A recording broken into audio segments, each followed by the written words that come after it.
Oi, Beethoven. Oi.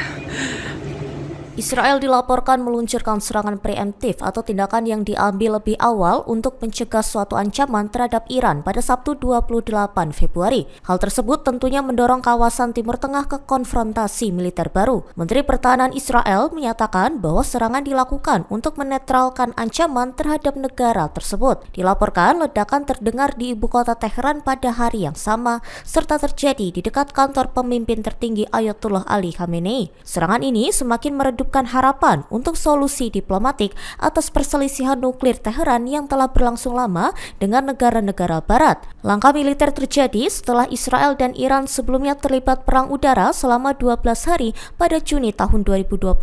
Serangan ini mengikuti peringatan berulang dari Amerika Serikat dan Israel bahwa mereka akan bertindak jika Iran terus mengembangkan program rudal nuklir dan balistiknya.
Download Tribun X sekarang, menghadirkan lokal menjadi Indonesia.